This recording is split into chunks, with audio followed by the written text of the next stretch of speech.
Okay, yeah, this is Frank Bill, and my book Back to the Dirt follows a factory working vet by the name of Miles, and the terminal he gets into of thinking he's going to lose his job. Steroid deal goes bad, and he's in search of his girlfriend who can't be found that may or might not have be involved in a murder, and things go really wild and trippy between booze and LSD and a lot of bad decisions. I really want to start out talking about the book by acknowledging how unsubtle the book is at the beginning about being at least to some degree inspired by your father and his experiences in Vietnam. Am I right about that? Because like there's a dedication at the beginning, and then almost at the very beginning of the book, what you are explaining about Miles, the main character, sounds pretty much exactly like what you established in that dedication, right? Yes, yes, yeah. Miles is like a combination of me and my time in the factory and things that I had to deal with, but then the stories and the people I work with over the years, because I've been there almost 30 years. Um, and then the other part is just the things that my father would talk about. And then I had some sit down conversations with him about different things.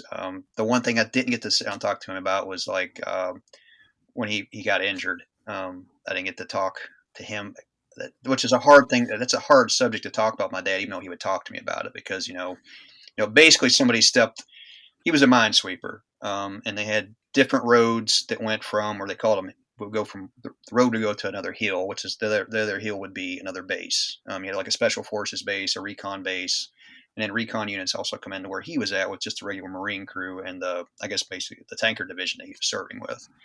And he had to sweep that road every day, um, in front of the tanker, or, the tanker division to make sure they didn't run over any landmines or anything. And then when somebody found something, one of the other guys had found a landmine, and when they went to dig it up, I guess they either stepped on it or went to dislodge it from the ground. Well, it blew up and killed that guy, but that guy getting killed blocked my dad from getting killed also, but he ended up getting hearing damage and some other things.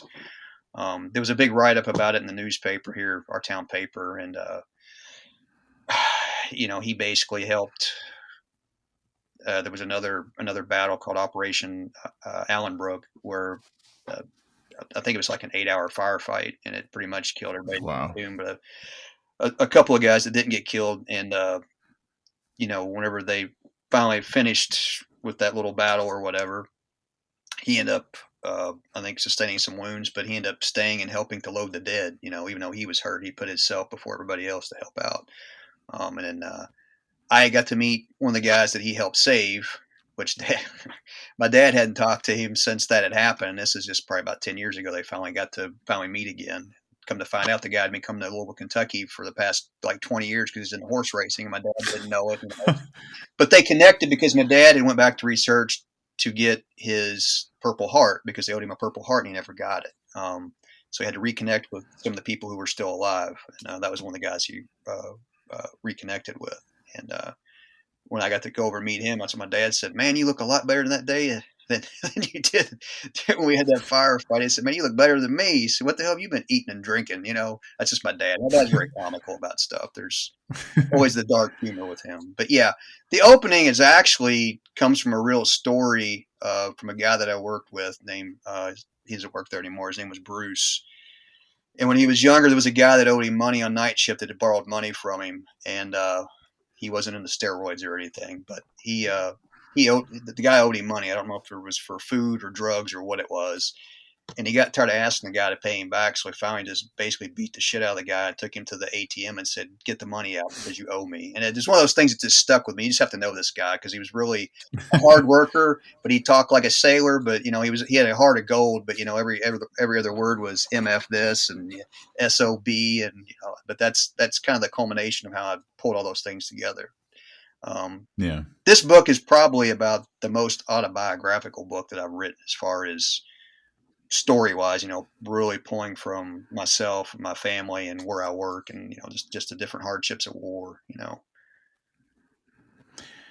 Yeah, that was going to be the other part that I was going to mention was the Well, first of all, kind of the location that things take place in, and the working in the factory, I knew that was, if not inspired by your personal experience, then something that you knew about. So, yeah, that's definitely the impression I got knowing you. And I got to imagine that probably people who aren't as familiar with you personally might not pick up on that. But like, I was like, oh yeah, Frank's really pulling from, stuff that's close to home. So Yeah, even the explosion, because that was the explosion that's in the book. That was me. I had to basically I had to rip an air conditioner unit out of the wall and climb through an air conditioner duct to get out of the building when it blew up wow, with a dust explosion.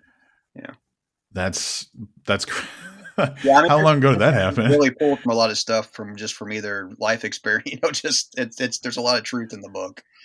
That's the Yeah, actual factory. Everything that's in there. That's really happened. We used to have a foreman. It was really kind of hard nosed. He was kind of racist, and you had to deal with that kind yeah, of stuff. He didn't really care. He called it shitbirds all the time. I mean, it was things back then that you're in a factory, which I understand. And you're going to have jokes and all that kind of stuff. There's no salty language is pretty much what you have. But he didn't yeah, care. He ran his building the way he wanted to run it, and that's how it was going to be ran. yeah. How long ago did that explosion happen? Because That was in around. That that's was around insane. 2006, somewhere around in there. Wow. Yeah, because my wife could attest to it because I was talking to her on the phone. I was in a downstairs office, and you have these two spray dryers out the window you see, and the spray dryers basically spin it.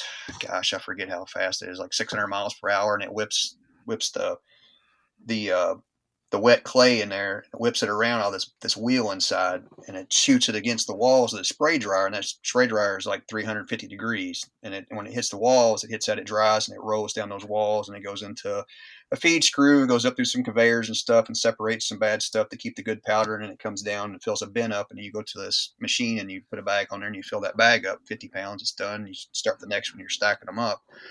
The thing is that dust is highly explosive and flammable. Now, if it piles up Yeah. in there, it's not. Okay. Well, there used to be metal detectors within the system because sometimes maintenance does stuff and a screw or something can fall in there. It just depends if they're working on something. And everything's really self-contained. And they had these. I tried to explain it within the context of the book. They were these gray. They were called halon balls, and if it recognized three different things, which what makes fire. You have to have air, you have to have heat, and flame, explosion, whatever. It recognizes as soon as it gets some type of a sensor for a flame within the system, it disperses. Well, I'm on the phone, and these are all over this system from the spray dryer all the way down to the feed screws, the bag house, and to where the bagging machine's at. And I can look out the window. I'm talking to my wife because we were married. We always go to Brown County, Indiana, and I was talking on the phone because we're talking about making plans where we're going to go up there for our anniversary. Well, all of a sudden I start hearing, okay, I'm like, that's a fucking halon ball. And then I hear another one's going off. Well, each one of those balls is chasing this flame through the system. And then the next thing I know, when it gets to the very end, there's an area where you can check the feed screw to make sure you're getting material. Somebody didn't have that.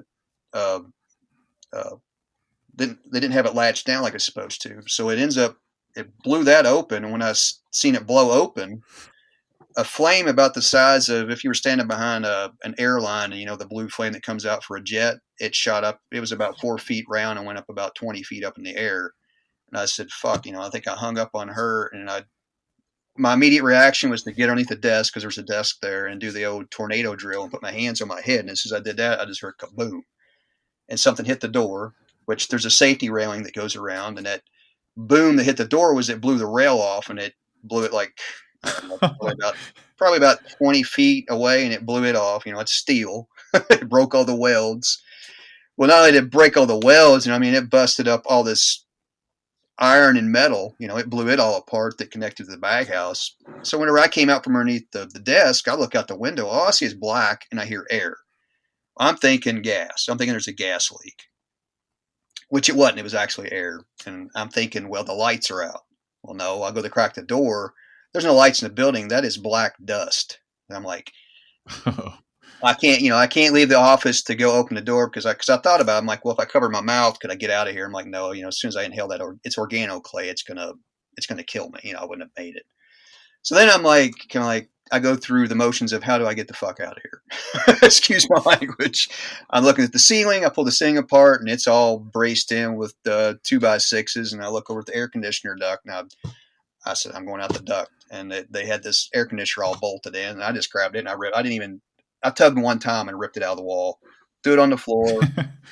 Climbed into the air conditioner duct, get to the end. Well, it's reinforced with metal at the end, so I had to pull myself back out, and I went in feet first, and then I kicked it out, and it came out in the alleyway there beside our building. And then I heard some people out there going, "Oh, there's Frankie, there's Frankie." You know, I'm like, "Yeah." And EMS shows up, and they're looking for the material safety data sheets for the fire department and everything like that. And they put me in EMS. I forget, my blood pressure was like 140 over something. It was fucking crazy, you know. Yeah. Yeah, it was So it was an actual event. that was It was intense. that was crazy. And that's honestly, like, of the stuff that I read, I was thinking, oh, that was something that he was fearful of happening or had heard would happen. I didn't think that was something that came from a real experience. So that's pretty crazy. What's the end of the story if you weren't in that office? If somebody would at have the been there, time, they would have been dead. You know, that was the other thing. yeah, That, the guy that the one bag house or the one bagging machine, because it wasn't my bagger, it was another guy's. The one guy had just finished bagging it out. And he went upstairs. From upstairs, that's what my chief had came out, and he's like, he couldn't. He thought about coming downstairs, but he couldn't get to me because it was just black. Everybody went out the back of the building and came back. Yeah. That's when they came back around. They're coming through. It's kind of like an alleyway, because there's an alleyway that leads to our other warehouse. When we come out and you get a finished product, it's wrapped on a pallet. You drive out that alleyway, take over the warehouse, and then come back. So, everybody's like trying to figure out where I'm at, and what the hell just happened, So it was interesting to say the least. So from the present day life of Miles, that, like you mentioned, so he's working in this factory. He's there's an element to the story where like that initial kind of conflict with a coworker is about steroids, and the way that it starts out, I was thinking, oh, this is going to be some steroid stuff, some like illegal steroid use stuff, and that ended up being less of a presence in the story than I expected it to be. Yeah. So where did that draw from, like stuff that you'd seen in life or anything, or was that just just a way to like people who've done steroids, but it's more about, why do people do steroids, because everybody wants to give steroids a bad rap, and a lot of it has to do as you get older, testosterone dives, and as a guy, you're trying to keep fit if you're into lifting weights and things like that, or strength training, and you're fighting age. The older you get, you're always fighting age. It's just something that we do, and that was something that kind of stuck in my brain, because I kind of feel like we all do as men. We're always fighting age. We're wanting to, when you wake up in the morning, you're a little more stiff than you used to be. You've been able to do something, it hurts a little bit more, and and just from lifting weights and stuff. I know how it is. I don't use steroids by any means, but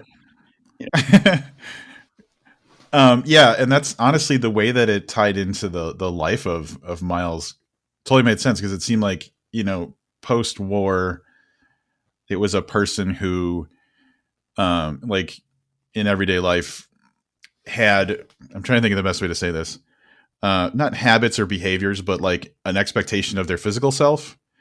And sure, like you said, with age, that becomes harder and harder to accomplish. So like, yeah, it tied in nicely with developing almost the not habits. Why I'm really stumbling with words. Like the way that Miles thinks life should be, or the things that he finds important, or something like that. Priorities. Maybe priorities is the word. Right. Yeah, because you have to look at it. If he was a Marine recon, that's an elite unit back in the day, and it still is today. It's changed. Something it's called the soft unit now, which stands for something else, but it's basically a recon unit. And you were high level. Well, as you age, you kind of lose that high level that you could once do. So you're constantly questioning that. How do I keep that? You don't want to lose a grasp of that. And that ties into everything you do in your life, from making correct choices to leadership. And all those types of things. That's why a lot of people continue strength training when they get older, is because you may not feel like doing it, but it does help you get out of bed, and it does help you keep picking things up and not having to ask somebody for help. That's I can attest to it at my job. I mean, I got guys that are just a little bit older than me to go to do something. I'm like, hey, I'll climb up here and grab it. And they're like, how the hell are you climbing up there? I said, well, because I move every day. You've got to do that. Yeah. I mean, there's so many different things that it helps, and that kind of tied into him, as a military guy, because it's I guess discipline would be the word. Yeah. Thank you. I don't know why. Because that's what the military teaches you. That's how you make progress to those officer units and what have you. Yeah, it's always about discipline. Yeah, I actually can kind of empathize. So, like, we talked a little bit beforehand about how I had gone through cancer, and obviously there was some treatment for that. And my big thing is reading. So it's nothing physical. It's nothing like active. But there was a point during my treatment where I was reading a book, and I had spent maybe 15 or 20 minutes reading, and I was just like, my brain can't do this. And it's because I was basically being poisoned for, months. Right. And I was it's one of those things where it's like, you don't really understand how important it is to you until you feel like it's being taken away. Yep. So when I was reading this, I was thinking, I totally understand, because if I started to lose my mental faculties, I would do whatever I want, whatever I could to kind of maintain that level. Right. So yeah. Yeah. To hold a grasp on it as well as you can. Yeah. Whatever to keep, because you don't have control of certain things sometimes, and you're trying to maintain that control and find things that can help you maintain that control, or understand how to control things better, or slow the progression. All of those. Yeah, definitely. Yep. Yeah. So, yeah, I identified with that. I was like, I get it, buddy. So and I'm not gonna walk through beat by beat what happens in the story. So I'll probably jump around a little bit, but because there's just some themes that I picked up on. And so in order to talk about one thing that I thought was interesting, we got to talk a little bit about some of the other characters. So you've got Miles is ostensibly pretty much the main character, the protagonist. Yep.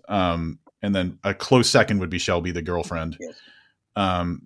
Who has a brother named Wiley. And Wiley has a interaction early on with someone who is selling drugs. Yes. The drug, Oxy. I think it's Oxy, right? I can't remember. Yeah, because at the time when I wrote the book, oxycodone was really big, which now it's fentanyl, basically like a derivative. Yeah. They're all derivatives of one another, but yes. Yeah. Yes. And it was that so the interaction is there's this person who's selling Oxy, and then they don't have what Wiley wants, and so there's a confrontation, and it goes as badly as it can, and that's kind of one of the early conflicts of the story. But what I think is interesting about what really stuck with me about I can't remember the name of the character who was the one who was dealing the Oxy. Oh, the brother. Yeah. Nathaniel's brother. Nathaniel's brother. Gosh. So, but that's okay. So. The thing that I found interesting about that, and I think it's kind of thematic in the book, and what I'm getting toward is Bedford. So Nathaniel's Bedford and Judy. I'm sorry? Yeah, Bedford. Yeah. Bedford and Judy, yeah. It's made clear that it seemed like this Bedford character was kind of on the straight and narrow, and something bad happened in their life. He's on some sort of disability, or was unable to move or something like that, right? He was working at the Kellers here in Corydon. He hurts his back, and he ends up getting addicted, just like everybody else who ends up doing Oxy. Yeah. It's at the time before, Oxy, they realized what Oxy was doing to people, getting addicted to it. I don't know what is the movie or the TV series? I think it's Dope Sick, and it kind of explains the whole progression of how everything happened. Doctors didn't realize what they're prescribing to people and what they were actually doing to people until it was too late. And then you ruined all these lives. Yep. And so what I thought was compelling for me about that character, and then also I guess Wiley in a way, is they were people who were just normal everyday people who you wouldn't consider to be criminals, and one thing goes wrong and it totally changes the course of their lives in like the worst way. Yep. Um, so I have to imagine, especially like if you were writing it around the time that Oxy was such a plague basically for people, that those stories weren't hard to come by, but it's a really compelling thing. So was that how is that inspired for you? Because it happened in multiple characters in the book, so it has to be kind of an important theme in some way. Well, originally, I started writing this the same time I wrote The Savage, and that was like around 2011, I think. And I think we sold this around 2012, 2013. Mm. And the rough draft was the rough draft. Pretty much the first part of the story pretty much stayed intact. The second part of the story changed a lot because originally Nathaniel was more of a villain, and I came back and reworked that entire because it was a rough draft too. Um, Mm. and basically with those two characters, what I had was his best friend is something that ends up basically using him the doctor shop. That was his whole thing. He makes him Yeah. doctor shop, and in order for him to doctor shop, he realizes that he can make money that way too because he's on disability. Disability is just not going to cut it. But he's also trying to raise a son, and uh, those. It seems like when I was writing that, there was actually a story or stories that I'd been reading in the local papers when I was doing a little bit of research on top of probably other family dramas tied to Oxy, because that's what I always pull from different things and then research them and get as much as I can as close to the truth. So yeah, um, Yeah. and it just how I mean, it's like you went through cycles. You went from Oxy and then you had meth and now you have fentanyl. I think even Opane is another one, which is a derivative of Oxy, or not of Oxy, but of fentanyl. Opana pretty much destroyed or decimated Austin, Indiana here a few years back in like 2015, 2014. It was horrible. I mean, just destroyed the entire town. So painkillers, man. I try to stay away from Yeah. them. I mean, they're poison. I mean, it's horrible. Yeah. Yeah. And I didn't really, so what I am discovering about myself is like when I'm reading something, I try to see like, how can I like connect a feeling I've had to like what's going on. And my aunt and uncle worked, union jobs when I was really young, and we're in good shape and everything, and they were on a good trajectory and everything, and they got laid off, and there was like that kind of moment of desperation for them where they chose to go into some criminal stuff, and it ended up being something where it was horrible and it kind of ruined a lot of stuff for them, and so when I see this type of thing in your story, for me, the thing I pull out of it is like that something happened to these people and it pushed them in a direction that was devastating. And so like, I'm grateful that, and I haven't really approached watching the documentaries about Oxy or like that Dope Sick show, because I feel like I have to get in a nice mental place to do that first, because it's going to be really grim. But it's nice that there's more kind of people talking about like this is something that was done to people and for very greedy reasons.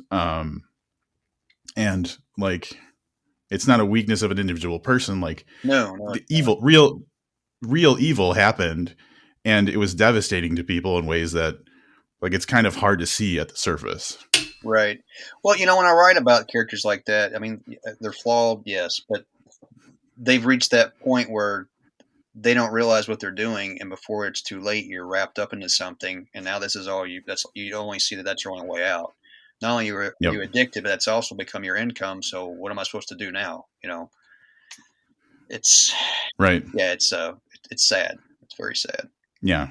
Yeah. So, um, yeah. So that's definitely part of the book that I was like, okay, there's, it's all too common. And like, yeah, especially if it was then that you were writing it, like I can see that it would be like a big deal, but it's always something new. Like you were saying, like, it's not, It's not something that's going to be easy to make go away. No, the sad thing is that with things like painkillers, is that when they get rid of one, there's always something else they're going to put on the market, and somebody else is going to manipulate it. It's a Yep. never-ending cycle. Basically, it's a vicious cycle, whatever you want to call it. Right. It's never ending. Yeah. But it's yeah. I don't know. I don't have a follow up to that. It's Well, yeah. the It's book just is an awful it's a thing. very bleak book, and I mean it shines a light on, we want to call it flyover country, Midwest, but there's a lot of truth and honesty in it.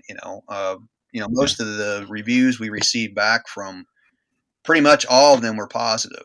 If not spectacular. Hmm. Even like the Kirkus review, it like hints around that it kind of wants to not go to the point to say that they liked it, but everything they say about it reads but it reads like the jacket copy of a book. It gives it Yeah. all good marks. They just wouldn't. They just basically kept saying, this is very bleak. It is, because when these are the material and the subject matter is not going to be rosy.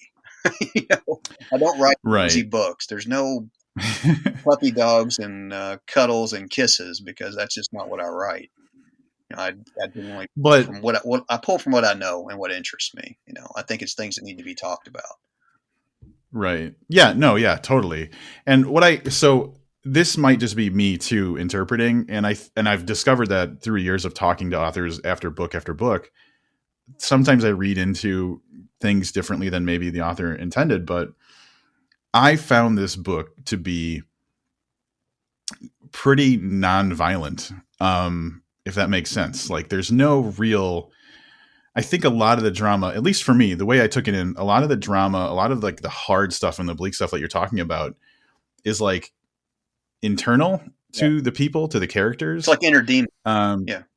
yeah, inner demons. Yes, absolutely. And so, like for me, and then it actually, to the point where I was questioning myself. I was like, think back to Frank's other books. How much actual literal violence was there versus like the inner demons kind of stuff? Right. And so I was questioning myself. So like in my mind, this is a less overt literal violence book and more of that other stuff, that inner demon stuff. Does that track with how you feel about it, or am I in my head Because I about that? think it's a personal book. It deals with, there's a lot of themes in it. There's gun violence.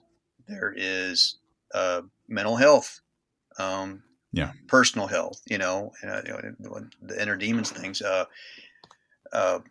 the societal norms.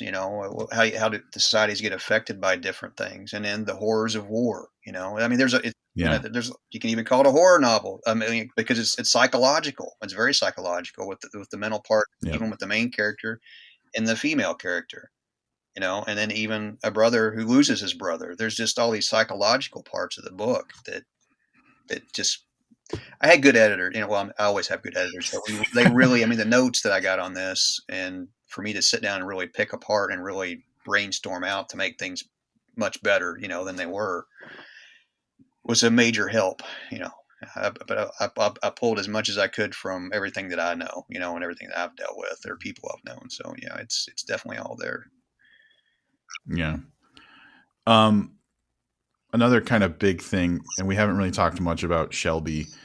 And I think I'm timid about talking too much about Shelby because of stuff that happens later in the book. But Sure. I have to imagine that it was pretty intentional that Miles has war trauma and stuff that is a constant presence in his life, and then Shelby has her childhood trauma plus any other trauma that's happened since then that is a constant presence in her life. So um, obviously they're kind of analogs for each other, and their relationship to me, was there an intentional kind of like they fit together because like few people understand how they're feeling or like the way they get, or was that part of it? Yeah, it was. It's like two broken souls, even though there was an age gap. You know what I mean? And a lot Yeah. of the trauma came from the things that I heard as a kid. With I had having an abusive World War II grandfather, and I never met the guy until I was much much older. But the horror stories I hear from my grandmother and my mother, and the abuse that they went through, and it kind of tied into that whole psyche of that character.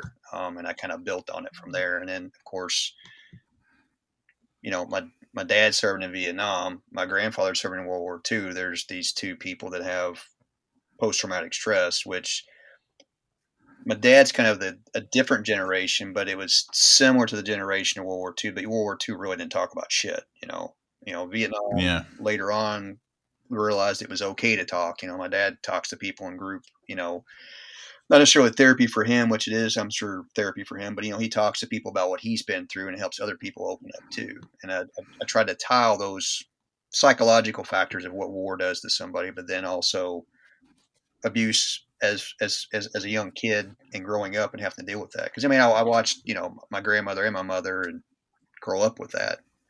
I don't think Yeah. either one of them ever come to terms with it, but that was a big source in the book was mental health. Because people, Yeah. it's very overlooked in the U.S. People don't get help for it. And I've had family members that have had mental health issues, and it's horrible to see that your government doesn't help you with it. It's pathetic. That it just kind of gets blown off.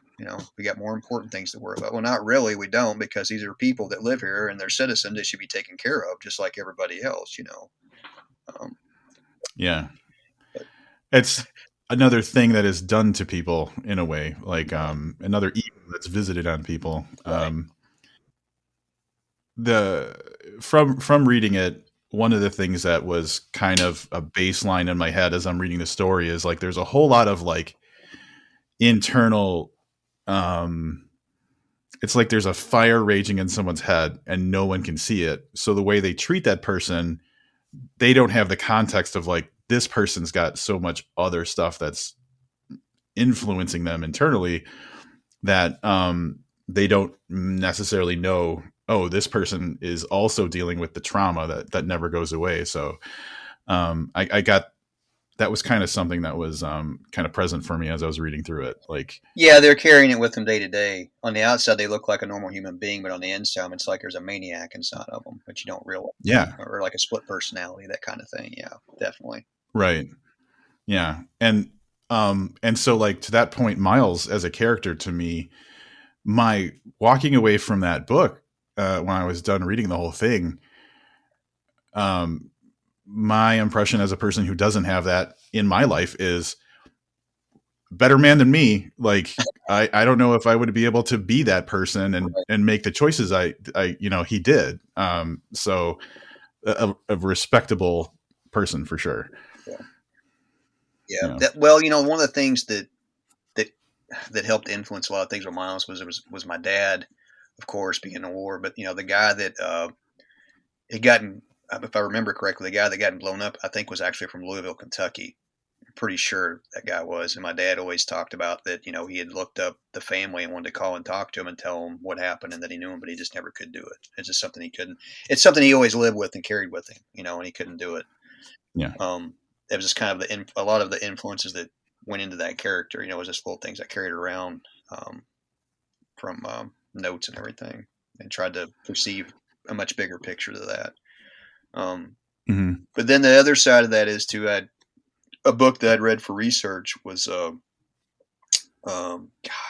Tigers. Is it not? It's not Flying Tigers. Is it Tiger Force? I think it's Tiger Force. Was a special forces unit that towards the end of the war, they basically started pulling these guys in, and it became a war of numbers. And they basically said, "Hey, we're not so much worried about the enemy anymore. It's just you just start killing everybody. That's not a U.S. soldier. It's a VC. You just go in, you wipe out villages." And these guys, 2 New York Times reporters, went in and researched all this way back, following everybody that had actually lived. And those guys that were part of those units were just, if they were still alive and were telling these stories, it was just horrifying what they were dealing with. In modern day, they couldn't live in normal society anymore because of what they had done. Because they were killing innocent Yeah. people, basically, which that goes into part of the book, because they end up hunting a unit that basically does the same thing. So I know that's actually, Yeah. I think that book was, or not that book, but the story for that book, before that book ever came out, was where Apocalypse Now came from. That whole Gotcha. idea. So it kind of spawned my idea too, because there's a reality there, of Mm-hmm. more war stories that people don't know about, and I think In the actual book, I think one of the main guys was he was an Indian from an Indian reservation. He was one of the head guys on one of those. And when they found him, I mean, he was living in a burnt out trailer and on drugs and everything else because of everything he'd done. He just never come to terms with it. It totally screwed the rest of his life up, you know. Which I can only Yeah. imagine, you know. Yeah. Yeah, definitely. War is a horrible thing, you know, and I mean, that's one of the things I talk about at the end of the book whenever I wrote the afterword, you know, because I had thought about joining the military twice, and you know, my dad was pretty much, yeah, he respects the military, but he really didn't want his son joining the military. And you know, if he would ever taken me to the recruiter's office, I would have probably went and joined, but he just never really showed an interest there and didn't really want me to do it, you know. I mean, even when the Afghan Iraq War, whichever one it was, I mean, he even talked about it when they were talking about rumors were going around that they were going to open the draft again. He's like, "You're not going. I'll go before you go." And I'm like, "I think I have a say in it, Dad." He's like, "No, I will." Because he was still in the military. He ended up reenlisting like years later, back in the early '80s. He reenlisted into the Army Reserve, and he retired from that after like 22 or 23 years. And he was still in the service whenever when Iraqi Freedom or whatever started. I think it's what it was. Is that the second one? Yeah, the second Iraqi War. Whenever that conflict started, he Right. yeah, he was still enlisted, but you know, yeah, he just did not want me going. Well, he knew stuff you didn't, so He did, yeah. I mean, he yeah. could sit down and tell you more stories that are not even in the book. I mean, yeah, you could sit down and talk to him, and it's just, you know, it still rattles off in his head because that's what he's seen every day. Sweeping, he was either sweeping those roads every day to make sure that there weren't landmines, or they were out on a search and destroy mission out in the jungle somewhere. You know, he could tell you, you know, going to the different Yeah. villages and stuff that were around the area. It's and that's the other thing. I have a good many of the pictures that he took while I was over there. He took a lot of photos, you know, and brought them back. That's cool. Yeah, yeah. Well, some of them are in the book too. Yeah. All right. So on that, one of the things that happens is in Miles's past was, or I guess in the book that pops up several times is the whole like being accused of like hunting other American soldiers more or less. So did that come up through your research, or is that, you know, like something you heard through That's what I was talking something more about. closer? That's what that other book was about. That it was based, Right. Right. where Okay. Apocalypse Now was based from, was that my spin was that they were actually hunting those guys. You know, that they were hunting Gotcha. these basically these GIs that went rogue with the government that you didn't know about. They were just going just to kill anybody that was a VC, or they were good or bad. You know, they were just killing innocent farmers, yeah, that kind of thing. You know, because it became a war of numbers towards the end of the war. Right.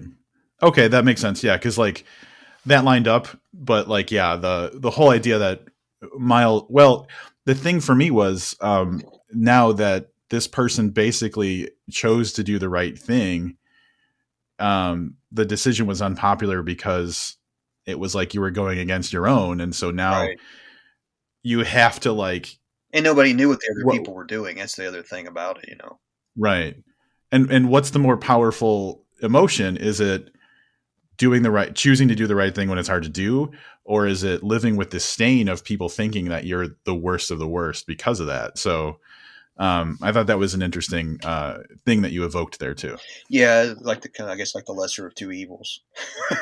Yeah, but like, you know, I'm sure that in war you're battling with your conscience pretty much constantly. 24/7. Yeah, yeah. I mean, my cousin fought in the Iraqi War, and that's what he said. You know, or as my dad says too. You know, there was not much difference between those. It's just that one is fought in the sand and the other one was fought in the jungle. But every day you're listening to shit explode. You know, you never really get used to that. That's just, it's not a sound effect. It's just there's always a rumble and there's always gunfire 24/7. You know, and you never know how close it is. As far as when I say close, how close is, or I guess how close it's getting that it could get to you. You know, that's that's something that plays with your conscience even when you come home. I mean, that's why a lot of guys when they come home they want to re-enlist and go back because they can't stand the silence of being in everyday life. You know. Yeah. Back home, I think that, so for me, my thought was, it's one thing to do the armchair quarterback thing of being like, oh, you know, in this fucking insane chaotic situation, you made a decision, it was bad, but like decision making when it's on paper after the fact is way different than when, all of the crazy chaos that's going around you during war. Like, you can't understand necessarily why things were done or why the way they were done or whatever it is too. Yeah. Right. Yeah, you can't. You definitely can't. Unless you were there. Exactly. Yeah, that's how it should be with everything, though. I mean, when it's a split-second decision or last-minute decision, you've got to make. You can get judged all you want, but nobody knows unless they were in that same situation. It's always easy to sit there and break down, well, I would have done this or done it this way. You don't know that because there's all kinds of stressors. When all those stressors start hitting, it's all about how everything fights. It's not everything me being in the explosion. It's hey, do y'all really want to go out in the building and die? I mean, that was, I had to sit there and go through all these little things about, okay, I can't go out there. How do I go out? I'm looking for a way out. The phone line doesn't work. That was the other thing. The phone line didn't work. And the next thing I'm doing is like, there's no windows. Well, there's an air conditioner. Well, that's my out. And that's what I looked for. And that's where I went. It's just you act. May not always be the right reaction, but I reacted. Luckily it was the right reaction. No, and like, even if there was like a emergency protocol for that situation, it's like, who's going to go find the steps to go through or whatever? Like, you just got to do what you're doing. Yeah. Right. The maintenance guys, even when I came, because I was off work for a little bit after that and I came back and the maintenance guys are like, how the hell did you get that out of the window? They're like, it took us forever to get that thing up there and get it bolted in. You're like, I was trying to survive. It was to hold the thing up in the air. I said, I didn't care. I said, it was adrenaline. I said, I just grabbed it and ripped it out. Yeah. And tossed. That's crazy. One of the things that throughout reading the book that I kind of felt, and I felt not necessarily guilty, but like I was just like, it was a nagging question throughout, was paid off like at the very end of the epilogue, which was like, and I'm not going to remember exactly how it's said, and if this spoils anything, I don't think it will. But like, one of the kind of sentiments at the very end of the epilogue was kind of like, what does any of this really mean anyway, or something like that? And it was so crazy to me that that's kind of where the one of the final thoughts of Miles, because I had that while I was reading the book from time to time. I'm like, like when you zoom out and think about things in a bigger picture, I did get that feeling sometimes, like, what does this mean? What does any of this mean? So the fact that the book kind of ended on that sentiment actually kind of validated the feeling that I was getting throughout. And I was like thinking about talking to you about this, and I'm like, how do I say this in a way that doesn't sound like insulting, that I don't understand the book, but more like I understood the book in a way I didn't know I did until I kind of got to the end. So I don't know if I have a question there, but I don't know what kind of thought you have about that. Well, it's. I mean, you call it the horror of war, but it's the horror of, people in general. And the psychology of everything. It's I guess the psychology of life. Because at the end of the book, he's like, it still has more. It leaves you with more questions than answers. Still, because even after a war, even after somebody gets killed, after somebody deals drugs, why they deal drugs, why did everything happen the way it happened? Why did it have to happen to this person? Why did it have to happen to that person? Why did you carry all these basically like ghosts? Why'd you carry those? Because there's a lot of those in the book too. Why do you carry those forever? It's like it sounds like a virus. It just kind of infects you and you carry it with you. It's your luggage. You carry it everywhere you go, which is part of mental health. That's why people have mental issues. They carry these things around like baggage, and they don't know how to deal with them. Or they don't go to get it dealt with, or even if they do, then it becomes into that's the other side of things. Is even if you go to have a diagnosis for something, a lot of times it's just not about talking. They want to prescribe you drugs that maybe make it worse until they counterbalance it. They get your dopamine levels right. And it still offers more questions than answers. I mean, that's the human mind. I guess the human psyche or the human condition, whatever you want to call it. Yeah, and that's something that I've been thinking about lately is how important it is for us to understand why about things a lot, when there's a lot of times when, there are unforgiving situations that just happen for no good reason, that don't have a good explanation. And that's some of the hardest stuff to deal with, is like, Yes. could have been anybody. And like, how do you get over something that doesn't make sense? Yeah. The only thing I know you can do with, I mean, is not to keep it bottled up, is to talk about it, but you've got to find the right person to talk to. That's the other thing. Don't Yep. don't make it about you. Listen to them. Yeah. And that goes back to what you were saying about people not getting the right help and everything. But I think just person to person, maybe being better people at being present for people and just listening, Right. or whatever it Learn is. how to Yeah. listen. Yeah, and we're all guilty Yeah. of not doing that. Trust me. Right. Yeah. Totally. But it's hard to have empathy, and it's hard to just say, I'm here, lay it on me, or whatever. I think it's not something that we're definitely, as Americans, I don't think it's something that we ever kind of get. And we have to kind of develop that on our own. Yeah, I think the saddest thing So about being an American is that we don't know how good we have it. This is the only country you can live in and bitch about how free you are. You can bitch about your freedom today. It's kind of insulting sometimes. It's like, dude, do you know how people are living? I mean, uh, not to get political, you can take the Ukraine war, whether you agree with it or not. There's people there who are innocent that are stuck in between all that, and they've lost their homes. They're getting dislodged from their homes. They're stuck in the middle. They don't want a war. You know, it's sad. It's yep. one of those things that happens. Regardless of what side you're on, there's still these people who are innocent that are involved. You have to always kind of look at the deeper meaning inside of it. Yeah. Yeah. And but it's like, that's another weird balance where we can love the country that we live in and the stuff that it provides us and the opportunities it gives us. But like, Appreciation. if we don't question anything, then it's causing a problem in the other direction. So it's like, we have to find a way to say, this is great, how can we make it better? This is great, how can we make it better? I think. Yeah. Yeah, you got to find that balance, I guess is what he would say. Yeah, Yeah. like an eternal balance. Yeah.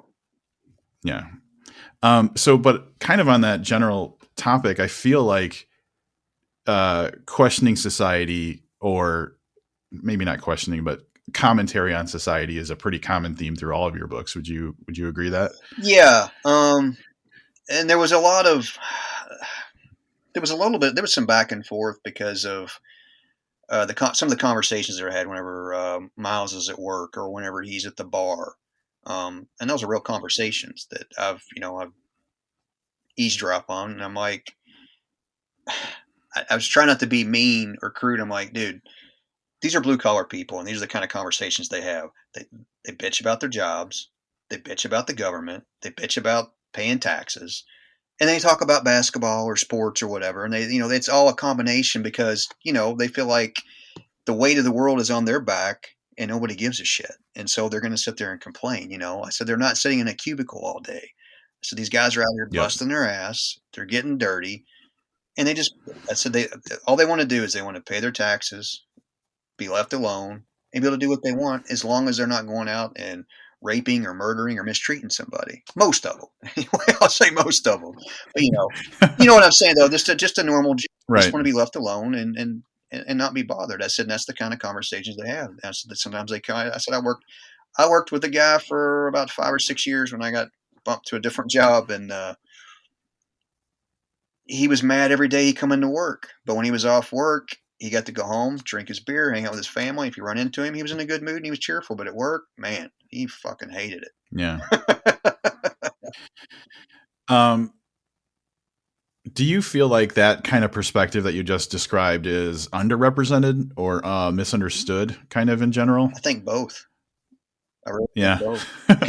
I always try to tell people, because I've done a couple of interviews where people ask me different things, not necessarily political, but just about my opinion on things. And I'm like, look, what happens in Los Angeles, Chicago, or New York, and how they feel is completely different than how it is in a rural community. I said, because the problems are not the same everywhere. Everybody's got some Right. different structure of problems they have to deal with. So you can't always you can't judge a book by its cover, and what's good for one Yep. side's not always good for the other. So you've got to find that middle ground, or try to understand both sides.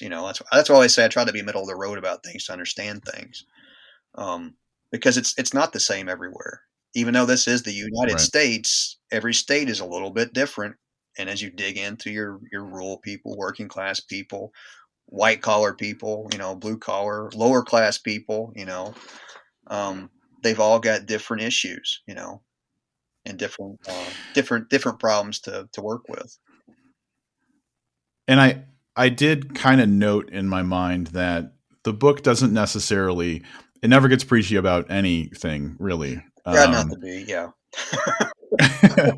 But it wasn't like conspicuously neutral either. Like, cause like what you have to do as an author is like, you have to go for authenticity. So like when you're writing those conversations that happen in a workplace, the right thing to do is to represent things that actually happen. So I feel like you did a good job of going authentic without kind of owning a message, if that makes sense. Right, yeah. Yeah, I tried to stay, like I said, I try to stay neutral, middle of the road. I try not to shift to one side too much, just kind of stay in between and make logical points, common sense. You know what I mean? Try to be a common sense type Yeah. person. Yeah. Yeah. And, it's not like everybody was saying the same thing. There was Yeah. disagreements and like there was nuance between the characters. So yeah. Um, but I think that one thing that people in general don't do is, like you were saying earlier, try to seek out the understanding of people in different circumstances. Right. We could definitely bear to do more of that. Right. Yeah, we definitely could. We definitely could. Um, Going back to war a little bit, obviously you did research for the book. Is it something that you are fascinated outside of that, like from your personal life connection to it, or just in general?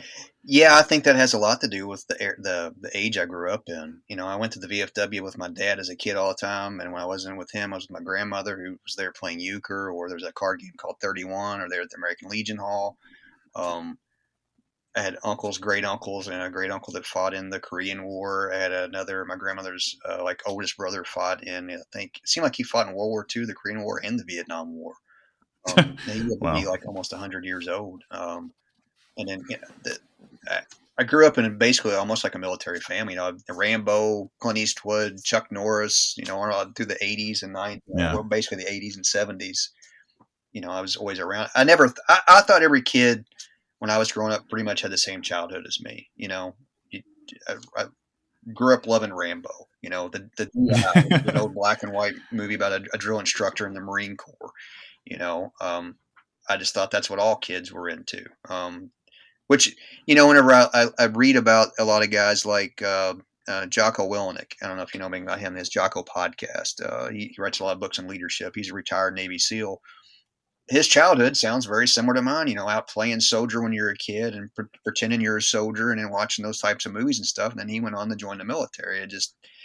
With me, it just didn't happen. A lot of it had to do with Yeah. guidance. I didn't have that guidance to say, okay, well, let's go and let's sign you up. It was kind of like my dad cracked me up because, the first thing he asked me, he's like, hey, your mom told me that you've been talking to a recruiter. I said, yeah. And he's like, what did he promise you? And I'm like, how the hell did he know he promised me something? Like, he promised me a Rottweiler. He's like, have you seen the dog yet? And I'm like, no, I haven't seen the dog yet. And he's like, he started laughing. He goes, you're not going to see that dog. He said, if you want to really join the military, you let me know and we'll talk about it. And I can take you to a recruiter.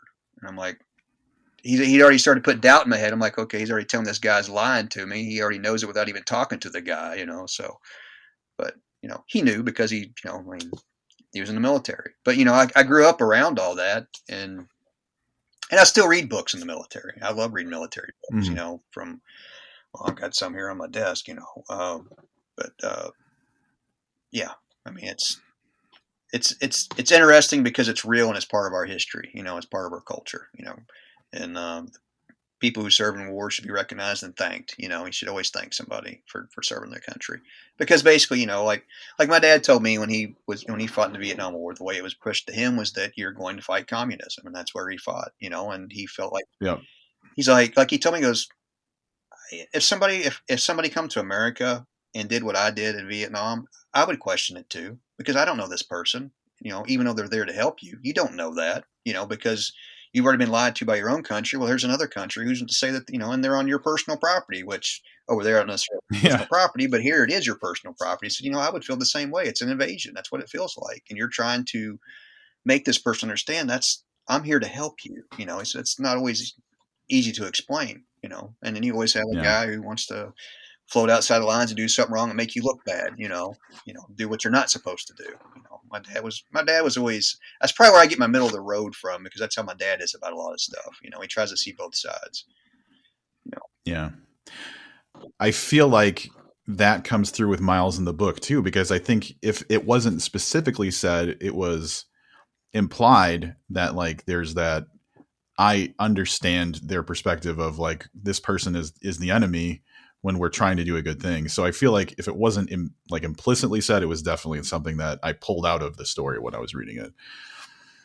So, And I mean, that comes from my childhood too. I mean, that's just the way I was raised. My parents didn't, they had friends from all walks of life. And I never thought about that till I was older. I'm kind of like, wow, they weren't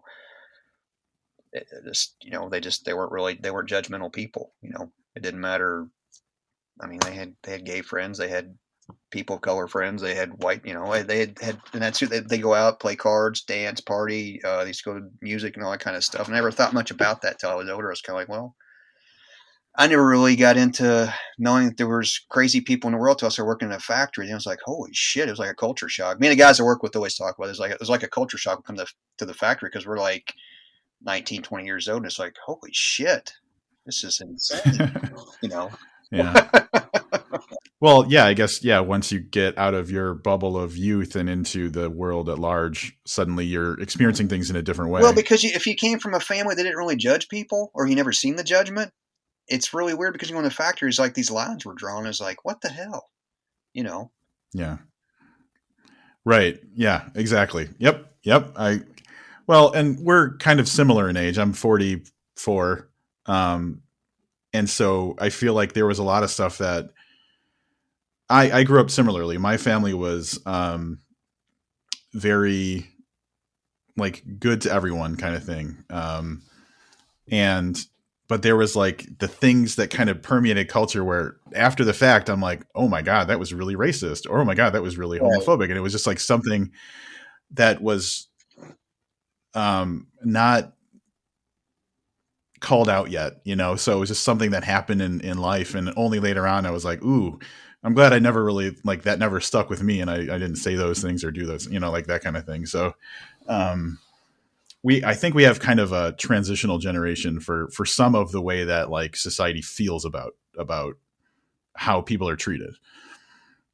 Right. Yeah. And I think, I really feel like, I mean, this is totally away from the book, but then with the book is that a lot of people don't know their history. And I guess they quit teaching history in school years ago. I mean, I studied history since I think we started off with Indiana history when I was like third grade.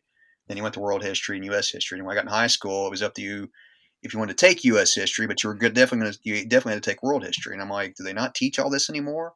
On top of, we also had somebody that did like a study on the Bill family, and it traced all of our roots back. And I've got that, I feel like people don't know where they come from. So they don't, it's like they don't know the whole story. They always want to point a finger at something. It's like, well, wait a minute, there's more to the story than what you're saying, it's like people don't understand where they come from anymore. I mean, yeah. I kind of try to say that. I think there's some things in there about Miles in the book where he always talks about kind of knowing where he comes from and how you treat people, because there's some things like Pi. Pi is a real person. I never got to meet him. I always saw him from afar, and everybody would talk about Pi. And Pi was a guy that when he retired, I think he worked in that factory for, gosh, I bet he was in there for 30 or 40 years, and he didn't live long after he retired. But I think he could have I think he might have actually played college basketball, and he decided to work in a factory for whatever reason, because back in the 50s, or I think I guess that factory started in the 60s. It was good money. It was just dirty. It was so dirty. To hear the horror stories of the people starting in there, and he stuck it out. It's hard to if you didn't go to college, it's hard to find a job making $30 an hour. And he stuck it out, and he went in every day and put in his time, and he got 3 and 4 days off a week.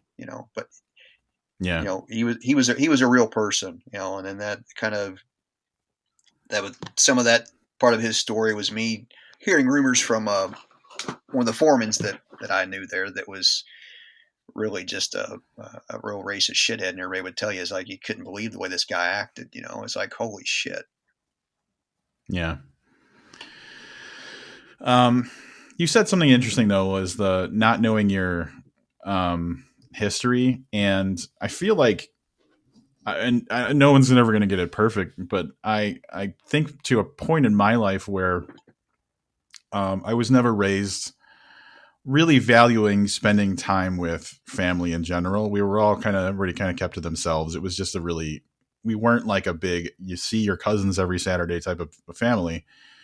And it was only when I was kind of doing my own thing in my 20s that I was like, why don't we see each other? Why don't, like, these people are fascinating. They're right. They're close to me. Like, we have a shared thing that no one else I have in my life does. So so I started to kind of like push for more involvement with my family. And I think that sometimes your upbringing just doesn't tell you that certain things are valuable, and you have to find that on your own. And maybe sometimes you just don't find it. So that's a tricky thing too. Like, perspective is something that's always, there's work to be done, I think, in a way too. Right. Yeah. See, we were always either at my dad's mother's house every weekend, and aunts, uncles, cousins were always there. And then, my cousins on my mom's side, I was around pretty much every weekend on my grandparents' farm. And my grandfather was a big coon hunter. He was always out raccoon hunting because he raised hound dogs. And the amount of, Mm-hmm. I never thought about that because I was a kid, but the amount of women that came in there that stayed with my grandmother while their husbands hunted with my grandfather, and you got to hear the problems that this wife is having with her husband while he's out hunting with my grandpa. You heard all these different stories and perspectives of stuff, but there was just a lot of culture I was always around, and I wish I'd had a notebook to write everything down, and it was all different types of culture too. That was the other thing, I won't even get into all that, but there was just, my grandfather hunted with all kinds of different people from all walks of life. Yeah. It was, whether they were rich or poor, it was a sport that everybody was into. My grandfather had coon dogs since he was probably 10 or 11 years old. That's something he made like C's and D's in high school, but he was an A+ person when it come to training a dog and hunting. He did dog shows and all kinds of hunting events all over the Midwest. He was well known at some point. I still have pictures and stuff. I've actually got an entire photo album it looks like an encyclopedia of all the dogs that he had throughout his life, with little stories he'd write on the back of it about the dog and how well it had hit a trail and how well it would tree and how well it would do. And then one of the last lines would always be and he's dead. The dog died. That kind of thing. But there was always that culture of being around family. That makes me think of a regret that I have is my grandfather on my mother's side, my step grandfather on my mother's side. I never really paid much attention to what he was talking about as I was, growing up and everything. And not, in the years before he passed, he starts talking about all this interesting stuff when he was younger, where he was like doing stuff with like really high up people in like Chicago politics and stuff. And I was in my head, I was like, why haven't you fucking asked this guy about his interesting life way earlier? Because like, it's kind of too late now. And so I never really got a chance to flesh out a lot of that stuff. And so that's a regret of mine, is like, maybe people just need to like care more about the people in their lives, because everybody's interesting and has a story to tell. So it's always interesting to see where somebody comes from and what they dealt with to get here, or where they're at, how they got to where they're at in life. That's what I always say, that, for sure. There's so many people that are younger that they don't even know where their parents or their grandparents or their aunts or their uncles came from, or what they dealt with to get where they're at. I mean, that's what built this country, regardless, good or bad. That's your history. It's important to know those things. Mm-hmm. Yeah. And I think that I'm maybe doing this podcast where I interview authors all the time for the last 10 years has kind of clued me into like, hey, when you talk to people, you're pretty much always going to get something fascinating. So I kind of benefited from that perspective. Got dropped on me. Yeah.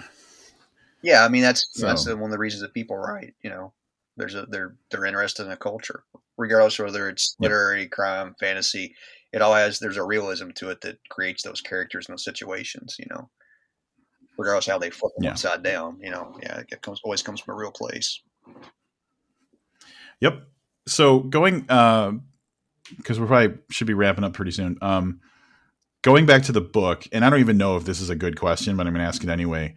Um, is there anything that you're hoping that people will take away from this book, or anything like that, or are you just looking for people to have a good time reading a book? I would like them. I mean, even though other people know about the horrors of war, but just to understand something more about humanity. What people have to offer and the hardships that people actually go through. Yeah, war is a horrible thing. Mental health is a horrible thing. Yeah. Working in a factory can sometimes be a horrible thing. Age is a horrible thing, but it's something we all have to deal with. Good or Yeah. bad. It's just. I guess it's that in the book. It's a lot about choices. It's positive or negative, but choice A ends up interpreting choice B, which creates this action to a chain reaction to this reaction. Um, I hope it shines a light on. Regardless, I know people. I've heard people say it's bleak, but I hope it shines a bigger light on blue collar and working class people and the things they go through and strive. Because they are just normal people. Mm-hmm. Just trying to get by. They just want to be left alone sometimes, but they're just trying to get by the best way. They don't want to be bothered by lots of politics and stuff like that.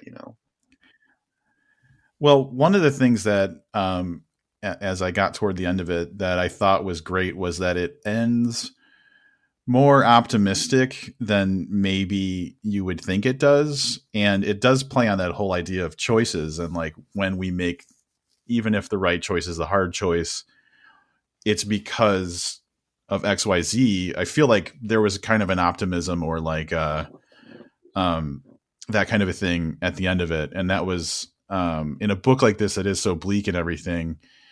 I think it was a really great way to kind of tie things up is like, this isn't like the glorifying crime kind of like No.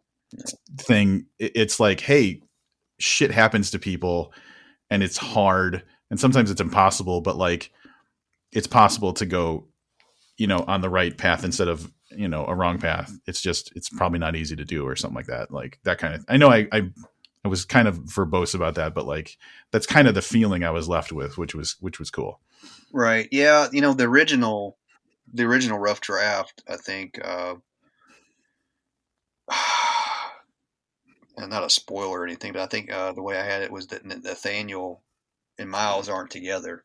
Um, and there's a thing that where they cross paths and Nathaniel ends up murdering Shelby, which doesn't happen in the book. And then the way it ended was that Miles ended up finding out how this happens and then ends up killing Nathaniel, which doesn't happen in the book either. It was a completely different ending. And which we went back to a lot of bad choices to get there. I still had the whole LSD trip and all those types of things too. Yeah. So yeah. Yeah.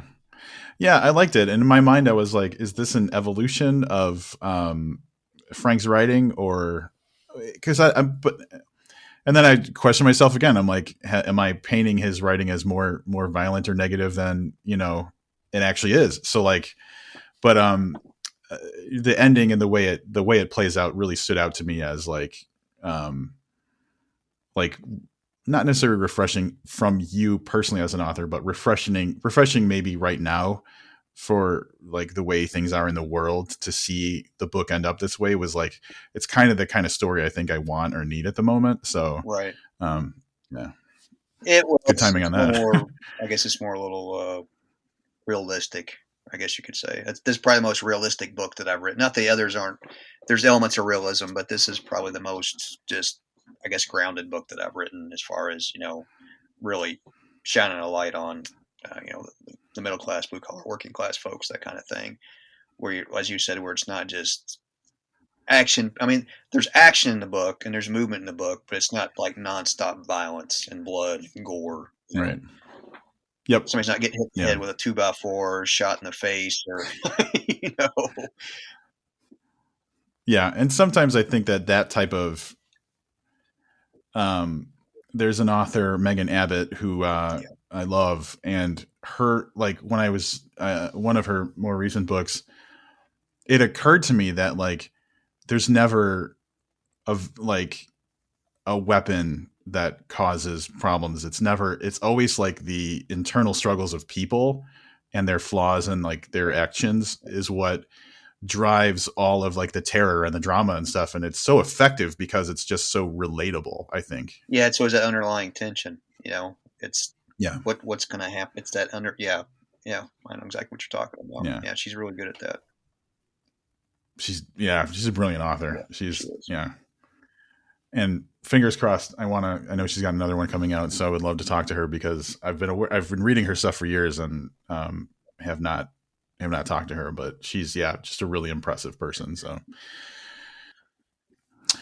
you've got something that you're working on now. Yeah, I've been working on it probably since 2018, off and on.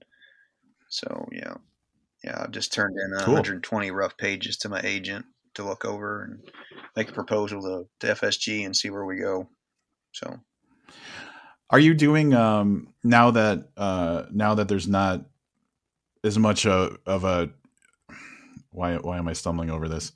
Now that a pandemic isn't restricting things the way that it was, are you doing like promotions and readings and stuff for Back to the Dirt? we're doing some stuff. We're gonna do well. I'm going to be leaving on the 17th. I've got an event in Oklahoma on the 18th at the Panhandle College. I'm doing a thing out there with them. There's an associate professor that when he was in, I guess, like grad school, he had interviewed me, did an interview with me, and now he's teaching there and wanted to know if I would come out. There's a grant to Nice. bring an author out every year it's called the No Man's Land Reading Series. And I said, cool. And then on the way back home, we're going to go down to Mississippi, and I'm doing an event down at Oxford at the Square Books. Going to go down there and sign stock, and then there's a radio show thing they have. Like I think it's once a week or a couple times a month, and I get to go on there for 15 minutes and read for 5 minutes and do like a 10-minute interview, and it goes to, I guess it's kind of like an NPR type thing. And they have musicians there that play afterwards, and it goes to all the radio stations that connect to the state. And then I'll come home. There's a couple other podcasts I'm doing, and then we're doing an event at Carmichael's in Louisville on the release day of the book, and then 2 days after that, we're doing a thing at Beef O'Brady's for like a hometown release thing. We're doing it on a Nice. Thursday in the at the restaurant. Ashley Irwin, she's gonna do it with me. I don't know have you ever heard her read? No. Wow. She's a hell of a. I mean, she just nails the voices and everything. Well, I mean, it's her book, of course, but she just really nails it. She's Right. going to be there. Nice. Butcher Cabin Books is coming down for that to sell books, and then there's a couple other podcasts that we're doing some stuff, and I guess whoever else reaches out, go from there and see what happens. I think there's a couple of possibly places to write essays and things like that for. We were talking Cool. about that before Rose left. She's on vacation, I think, for a week because she was trying to figure out either to use the afterword in the book or if I had anything else that I could write about. And I was like, well, I've actually got some stuff on my laptop that we've never used before. If you want to read over and see what you want to do. So yeah, there's a bunch of little things going on. So we'll see what happens. Sweet. But yeah, they're actually doing, as you said, people are actually in person again. So thank God. Yeah. Yeah. I'm still super cautious because like, now that I've gone through that treatment, like compromised immune system and stuff. Oh But, yeah, I can understand that. I can definitely understand that. it's heartening to see that like people can do some of the stuff that they were doing before. So especially like we haven't talked in years, but I talked to so many people who had to figure out how to promote a book in a pandemic, and so I'm happy for you that this is coming out on the tail end of that stuff, so that hopefully it's like not as restricting or Yeah, something. because I had a buddy that released a book right in the middle of all that, and it's like it kind of destroyed him being able to do it. He had all these things lined up and made all these connections, and then he couldn't do anything. It was just kind of like, Yeah. Um, Yep. it Yeah. sucks. So, yeah, weird time. But I'm glad. I'm always so fucking happy when I get to read something new from you, and I appreciate it. I'm glad. Yeah, I'm glad we got to catch up after I was listening to the last interview we did. I think was for Savage, so long ago. Like it's a whole different life. But thank you so much for Oh, anything you need, giving anything you me a tell me. great thing to I read. appreciate it. I Yeah. really appreciate it. Yeah.